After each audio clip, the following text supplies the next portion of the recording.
Bom dia a todos. Obrigada, doutor Daniel Tabaque. Foi bom ter acordado cedo, valeu a pena, né? Informações tão importantes. Agradecendo mais uma vez o patrocínio Roche, por esse momento tão importante, essa nossa reunião aqui, essa exposição de dados tão importantes sobre linfoma, nessa campanha Juntos contra o Linfoma. Vamos chamar agora a doutora Paola, que também, a doutora Paola Torres Costa, ela é professora de hematologia da Universidade Federal do Ceará, e ela vai nos falar agora sobre a incidência, tipos, tratamento, diagnóstico e alguns casos reais. E a gente vai poder explanar um pouquinho e mostrar um pouquinho para vocês, complementando as informações que o doutor Daniel Tabaque pôde nos oferecer. Seja bem-vindo. Bom dia a todos. Estou um pouquinho rouca. Eu gostaria inicialmente de agradecer a Merula, ao pessoal todo da Abrale, que sempre tem trabalhado com isso, o patrocínio da Roche também. Falar um pouco sobre linfoma é muito importante para todos nós. Eu venho nessa batalha há mais de 20 anos que eu trato linfoma e fazendo campanha de linfoma há bastante tempo, e queria ressaltar aqui a presença assim, de duas pessoas importantes, a Velúzia Medeiros, que é do GAPO, lá de Fortaleza, que tem lutado muito por esses pacientes, e a Kátia da Naspec aqui, lá de Salvador. São duas pessoas muito queridas, duas parceiras, duas mulheres assim, que têm trabalhado para tentar mudar um pouco a realidade do linfoma no Brasil. Eu gostaria muito de enfatizar nessa fala que linfoma tem cura, e tempo é cura para esses pacientes. Então, como a Merula apresentou na explanação dela, daquela pesquisa feita pela Abrale, se vocês forem perceber, muitos pacientes demoraram bastante tempo para conseguir chegar a um diagnóstico. E essa realidade é muito complicada no Nordeste do Brasil e no Norte do Brasil também. Então, se vocês forem ver também o diapositivo da Merula, nós temos em São Paulo 71 centros, no Ceará 9 e no Acre 1. Né? Então, assim, muitas vezes no Ceará eu recebo pessoas que vêm do Pará e do Acre, vêm da região amazônica, e essas pessoas passam 3 dias de barco, andando nos igarapés, pegando ônibus, para chegar a uma consulta no médico. Então, assim, muitas vezes os pacientes desistem do tratamento porque eles não conseguem dar continuidade ao tratamento e chegar a serem tratados. Então, a gente está falando de uma realidade que é muito diferente no mesmo país. Então, a gente está falando de um país enorme e que, quando a gente vai comparar as realidades, a gente vê que as realidades no Brasil, elas são muito diversas, são muito distintas. Então, o meu objetivo aqui é falar um pouco e dar um pouco de voz, não falar somente sobre a doença. Eu costumo dizer para os meus alunos de medicina que eu não gosto de doença, eu gosto de pessoas. Eu não gosto de doença, eu não sou médica porque eu gosto de doença, porque tem médicos que eles gostam da ciência. Para eles, a medicina é a ciência. Eles têm uma empolgação por aquilo que a ciência vai fazer, então eles querem fazer o último tratamento, a última coisa. Eu sou uma médica que eu gosto da ciência também, mas eu gosto mais de pessoas. As pessoas que sofrem me comovem, então eu sou médica por isso. Então eu gosto de pessoas. E aí eu quero trazer para as pessoas o melhor que a ciência pode oferecer. Mas a gente tem que ver que a doença acomete pessoas, né? Então, assim, o que é linfoma? É um nome que é utilizado para mais de 50 tipos de doença, que elas se originam de uma célula do sistema imune chamada linfócito. Então, é importante, quando a gente fala linfoma, que nem todo mundo tem o mesmo tipo de doença, né? O câncer de mama, que tem muito menos subtipos do que o linfoma, não é a mesma doença. Imagina linfoma, que tem 50 subtipos de doença. Então, a gente está falando de uma doença que tem muita diversidade. Os linfomas são um tipo de câncer, como o doutor Daniel Tabaque enfatizou, e o sistema imune, de onde essas doenças provêm, é também chamado de sistema linfático. Por isso que o linfoma é chamado de câncer do sistema linfático. Então, o sistema linfático, ele se distribui por todo o nosso organismo, e vocês vejam que a célula acometida é uma célula chamada linfócito, e ela se origina da célula-mãe do nosso sangue, que é chamada de célula-tronco, que é essa célula que está na moda, que todo mundo está usando ela. Então, essa célula-tronco dá origem a essa célula do sistema linfóide, que dá origem a esses tipos de linfócitos. São 3, o linfócito B, o linfócito T e o linfócito NK. Então, eu posso ter linfoma dessa célula daqui, dessa e dessa. Então, linfoma, os linfócitos são a nossa célula de defesa do organismo. São a defesa mais sofisticada. Tem outras, mas o linfócito é, assim, a nossa inteligência, assim, o FBI do organismo, assim, a nossa célula de defesa que investiga tudo e vai lá fazer o quê? Ele vai preparar a morte dos invasores. Mas é uma morte bem estratégica. Ele não é aquele que vai atacar, ele é o FBI. Ele pesquisa o invasor, ele vai, ele maquina como é a melhor estratégia para matar o invasor. Então, ele é uma célula mais sofisticada. Ele é um investigador e um assassino, assim, mais sofisticado. Então, ele é nossa célula de defesa. É diferente de outra célula que a gente tem chamada neutrófilo, que ele já vai logo matando, ele não quer nem saber. Quem foi, ele fala, pega logo a bactéria, já mata o linfócito. Não, peraí, vou ver a melhor estratégia para matar essa bactéria e tudo tal. Então, eles ficam onde? Eles moram nos nossos linfonodos, também conhecido como ínguas, holandras, né? Então, eles ficam lá, né, aquartelados lá, todos bem espertinhos, assim, esperando que alguma coisa aconteça no organismo. Então, essa estrutura do linfonodo, e esse slide aqui é muito importante para ressaltar para os cirurgiões que estão nos assistindo, para o linfoma, é importante retirar linfonodo. Não se usa punção de agulha fina para se diagnosticar linfoma. Pode até ser usado quando você tem uma tecnologia muito avançada para esse diagnóstico. Mas, na realidade do Brasil, não é importante se fazer punção de agulha fina, como a gente vem vendo os médicos fazendo. Se você faz uma punção de agulha fina, se você aspira, importante para alertar os pacientes, não dá diagnóstico de linfoma. Não é o diagnóstico mais correto. Pode até dar, mas só faz perder tempo, porque depois esse linfonodo precisa ser tirado para ser diagnosticado. Então, se o médico diz, vou fazer uma punção de agulha fina no seu linfonodo para ver se tiver linfoma, diga, doutor, tire logo esse linfonodo. Entendeu? É muito importante pensar isso. Onde surgem os linfomas? É lógico que se o linfócito mora no linfonodo, eles vão surgir nos linfonodos. De onde, principalmente?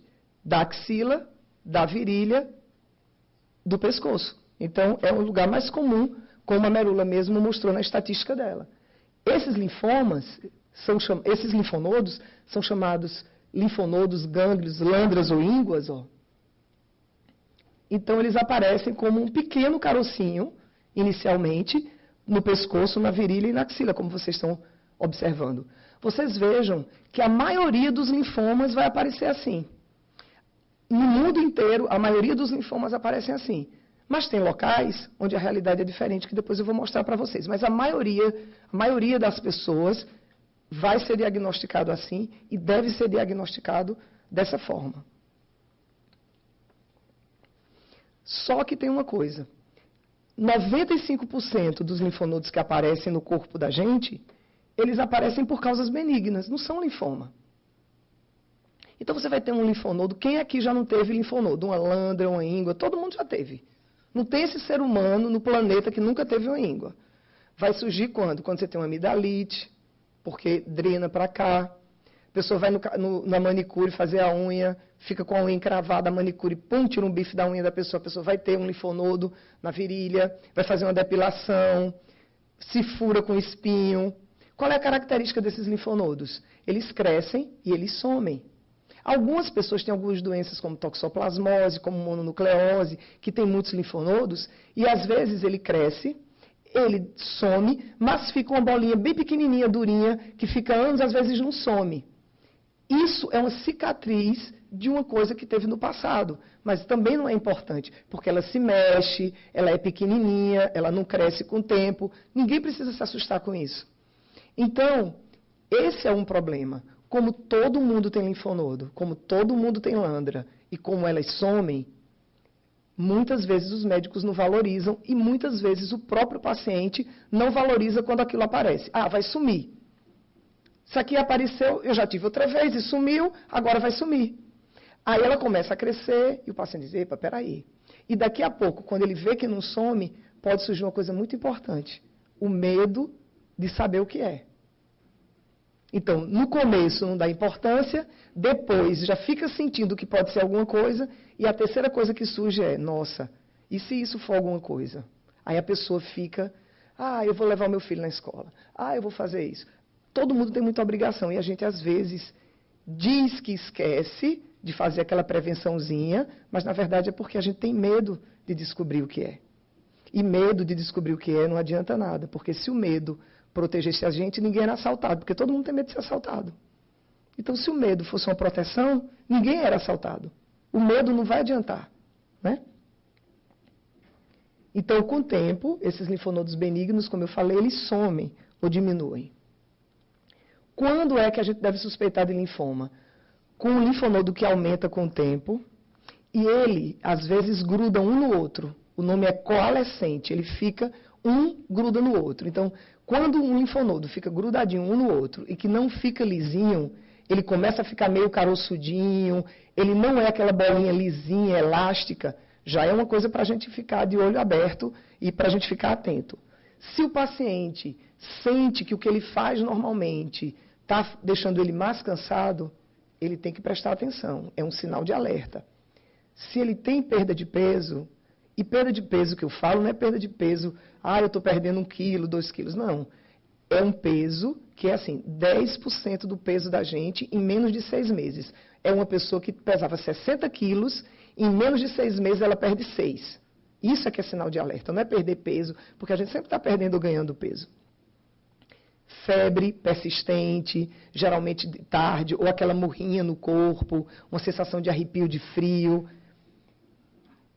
coceira no corpo. Vejam bem, para deixar bem claro para os pacientes, não é coceira no corpo isolada, porque coceira no corpo todo mundo também tem. É um gânglio duro, que não sumiu, cresceu e com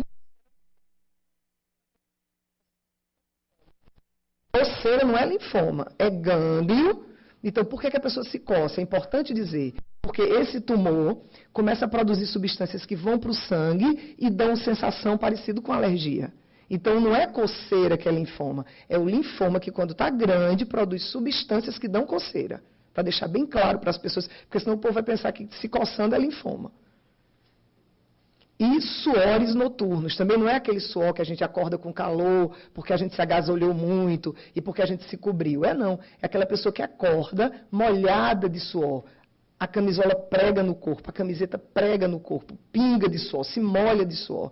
Essa é a sudorese noturna, também causada por substâncias que o linfoma bota na corrente sanguínea. A pessoa pode sentir tudo isso com linfoma e pode não sentir nada disso. Não é obrigado sentir isso para ser linfoma. E nem significa dizer que as pessoas que vão ter linfoma vão sentir todos esses sintomas. A pessoa pode não sentir nada. A maioria das pessoas, muita gente, está muito bem, obrigado, sente aquele carocinho, vai no médico, o médico diz, olha, você pode estar com uma coisa que não é muito legal e tudo, então a pessoa se surpreende, fica triste, mas muitas vezes a pessoa não chega desse jeito, né? Se você notar que você tem um gânglio desse palpável, que não some, que aumenta de tamanho, o que é que você tem que fazer? Procurar um médico. Não é para se alarmar, é para procurar o médico. Porque veja que a gente tem linfonodo nesses locais todos do organismo, e veja que é importante. O médico deve palpar seus gânglios. Se o médico não fizer isso, vá para outro médico. Não fique nesse. Se o médico não lhe examinar, você chegar e dizer, eu estou com caroço no meu pescoço, estou com caroço aonde for. O médico, não sei o quê. Passa isso aqui, faça isso aqui, tome isso aqui. Não tome, não faça. Procure outro que examine você. Aquele médico que não examina, não presta. Pode procurar outro. E aí você pode fazer um exame, mas o que vai dar o diagnóstico é você tirar o linfonodo. Ó. Veja como é tirado com a simples cirurgia. Não precisa anestesia geral, não precisa nada, não tem mistério. Só um laudo de uma biópsia é que confirma que o tumor é linfoma. O médico palpar, ele não vai dizer, é linfoma, que ele não é nem vidente, estou notando que você tem um linfoma no seu pescoço. Não é isso. Quem vai dizer é o patologista, que é o médico que vai olhar isso no microscópio. Não deixe jogar o gânglio no lixo. Tem muita gente que pega o gânglio e joga no lixo. E não deixe de pegar o resultado da biópsia para mostrar para o médico. Porque, às vezes, o que é que acontece, gente? É muito importante isso. Vejam bem, o paciente, principalmente os pacientes do interior, né, os pacientes que não têm muita informação, ele olha assim ele acha que tem um gânglio na virilha que é uma hérnia. Muita gente olha e acha que é hérnia, e é um linfonodo. Então é muito parecido com hérnia, mas não é hérnia. Aí o médico pega, tira aquela bolinha, costura, fica bem bonitinho. Ele diz assim, tô bom, não estou sentindo nada, o médico já tirou isso, eu tenho tanta coisa para fazer, eu vou lá pegar aquele papel? Vou nada. Esquece de fazer isso. Isso não é legal. Tudo que é tirado do corpo da gente, que é examinado, deve ser mostrado para o médico. Que alívio o médico dizer, olha, não é nada, pode ir para casa, está tudo bem. Já pensou que coisa boa? Mas não pode jogar nada no lixo, não pode deixar de pegar no médico. Não é? E os médicos também que fizeram biópsia dos seus pacientes, pensem nisso, anote o nome do paciente e mensalmente veja a data que ele fez e veja se ele não voltou e veja por que ele não voltou para você ajudar uma pessoa no diagnóstico. É muito importante fazer isso. Os linfomas foram descobertos por um médico chamado Thomas Hodgkin. Foi um inglês que viveu entre 1798 e 1866. E olha como era que ele descobria as pessoas. E essas pessoas elas não se curavam, porque nessa época não tinha nenhum tipo de tratamento para linfoma. As pessoas ficavam assim e essas pessoas morriam. Depois do Hodgkin, descobriram que vários outros tipos de linfoma podiam surgir. Então você veja que a gente tem linfoma aí de todo tipo, inclusive na pele. Existem linfomas cutâneos. Eu postei até no site do Movimento Juntos contra o Linfoma. Então, o linfoma, inclusive, pode existir linfomas cutâneos. Então, o linfoma é uma doença que pode ter uma apresentação muito distinta. E aí, para não tirar a homenagem do Hodgkin, ficou sendo linfoma de Hodgkin, aqueles que o Hodgkin descreveu, e linfomas não Hodgkin, todas as outras doenças dos linfócitos que não foram semelhantes àquela que o Hodgkin descreveu. Então, por isso, Hodgkin e não Hodgkin. Vocês vejam que a incidência de linfoma de Hodgkin é um pouco menor do que os não Hodgkin. Os não Hodgkin são mais. Por quê? Porque o linfoma de Hodgkin é uma doença do linfócito B. E os não Hodgkin pega B, T e NK. Por isso que é mais. Como o Dr. Daniel Tabaque falou na aula dele, vejam que comparado com os outros tipos de câncer, os linfomas eles são menos prevalentes do que os outros tipos de câncer. Mas, mesmo assim, no Brasil, significa 12 mil casos por ano. O que significa dizer que se a gente pegar 365 dias, multiplicar por 24 horas, a gente vai ver que tem um caso a cada hora no Brasil. E nós não temos estatística de câncer aqui, nós temos estimativas. Veja que nos Estados Unidos tem 30 e tantos mil casos por ano. Lá eles têm estatísticas. Aqui nós temos estimativas. Nós não temos estatística de câncer no Brasil. Então vejam que, olhando uma pizza, veja que o linfoma de Hodgkin é menos do que o linfoma não Hodgkin. E que os linfomas não Hodgkin têm dois subtipos bem importantes, esse difuso de grandes células e o folicular. Esse difuso de grandes células é considerado um linfoma mais agressivo do que o linfoma folicular. E ele corresponde a aproximadamente 30% de todos os casos de linfoma que a gente vai ver não Hodgkins. E o linfoma folicular em torno de 22%, mais ou menos, que é um linfoma considerado indolente. Então, eles são assim. Importante é dizer assim, por que a gente adoece, né? Por que a gente adoece de linfoma? Então, eu sabia que o Dr. Daniel Tabaque ia falar dos fatores genéticos, de tabaco, de obesidade, eu sabia dessa fala dele. Então, eu vou falar outra coisa, né? A gente adoece porque, principalmente, assim, eu acredito, a forma como a gente vê o mundo. É muito importante a lente que as pessoas veem o mundo. Isso gera um estresse muito grande, endógeno, a forma como você vê o mundo. E produz substâncias tóxicas. Tudo que a gente pensa, o organismo da gente escreve uma fórmula. Então, a gente é bicho. E a gente tem um cérebro, dentro do cérebro da gente, a gente tem uma coisa chamada amígdala, que é o cérebro da gente que se chama reptiliano, que vem da época em que a gente era réptil, que a gente vivia como réptil. Então, todo estresse, a amígdala vai e diz para o organismo, vai acontecer alguma coisa. E sabe o que é que o organismo escreve? Adrenalina. Adrenalina é um hormônio que faz a gente ou fugir ou atacar. E a adrenalina é um hormônio que causa muito estresse, uma cascata de outros hormônios. Então, a forma como a gente vê o mundo faz a gente adoecer, porque a adrenalina vai influenciar numa coisa chamada epigenética. Epi significa em cima. Então, assim, a gente descobriu, depois que a gente desvendou o mistério do DNA, a gente descobriu que o DNA, ele responde ao ambiente. Então, o que é que acontece? Aquela falha que o seu DNA pode ter, ela vai aparecer mais facilmente se você vê o mundo de uma forma estressante e você ativa esses genes e essas mutações. Então, é importante a forma de ver o mundo.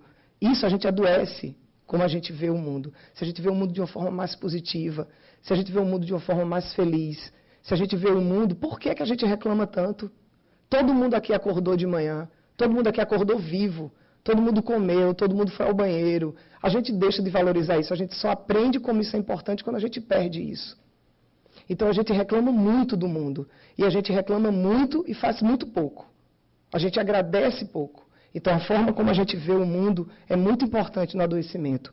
Uma outra coisa, o Dr. Daniel já enfatizou, uma outra coisa é a forma, os relacionamentos da gente. Muitas vezes a gente cultiva relações tóxicas para o organismo da gente, que também produzem adrenalina, o que a gente come e também o que a gente pensa, a qualidade dos nossos pensamentos. Porque é o nosso pensamento que transcreve fórmulas. Todo pensamento transcreve fórmula. A felicidade é uma fórmula, a tristeza é uma fórmula que o cérebro da gente escreve.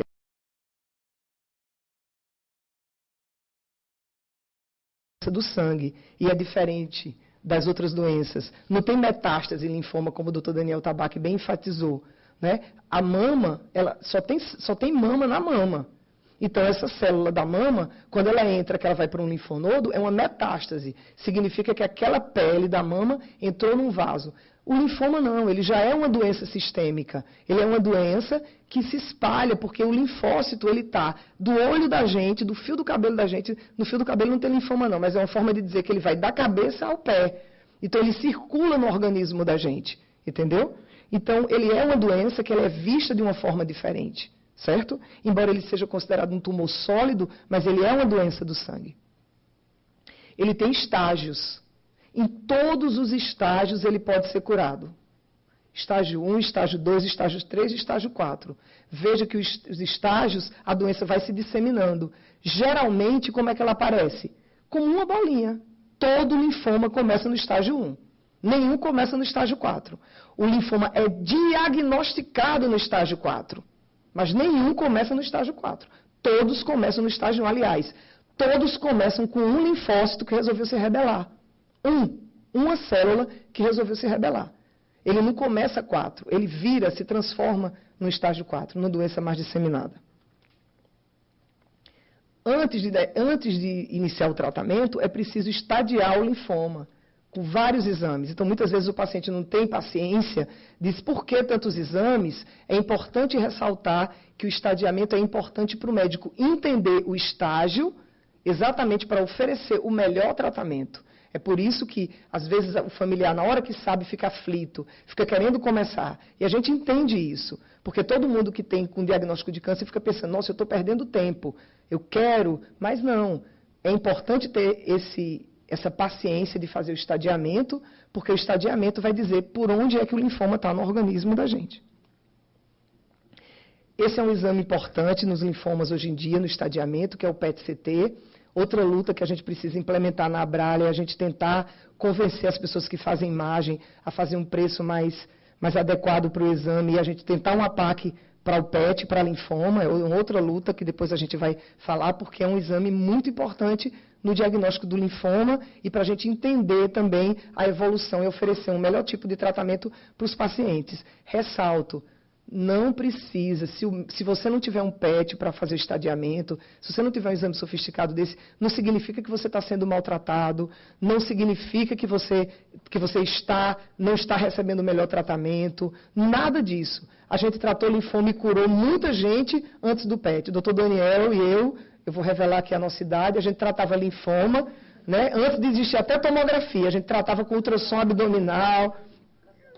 Então, e aqui é somente para mostrar que tem muitos tipos de linfoma, né? Olha, várias doenças, ó.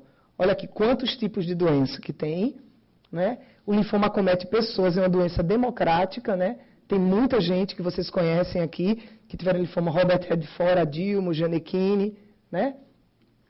o linfoma se trata com químio, com rádio, e por que não se trata com cirurgia? Não se opera linfoma, porque é uma doença do sangue, é uma doença disseminada.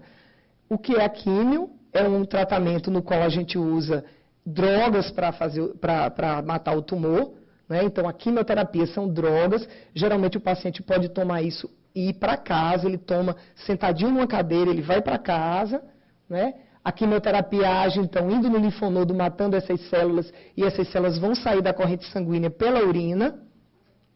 A radioterapia é um tratamento complementar à químio, nunca é o tratamento de primeira escolha nos linfomas. A rádio também age do mesmo jeito, quebrando essas células malignas, e essas células vão ser expulsas pelo sangue. É possível que alguns pacientes precisem de um transplante autólogo de medula para o linfoma. Isso já são pacientes que precisam de um tratamento mais intensivo. Isso é discutido com o médico depois, não é nunca um tratamento inicial para linfoma. Os efeitos colaterais da quimioterapia, principalmente, são sobre as células que se multiplicam com muita velocidade, as células do trato digestivo, então é náusea, mucosite, mas esses efeitos colaterais estão sendo cada vez menores com os medicamentos novos que têm surgido. Né? Outros efeitos colaterais da quimioterapia, queda de cabelo, desânimo e sensação de depressão quando o paciente está desanimado, achando que não vai ficar melhor.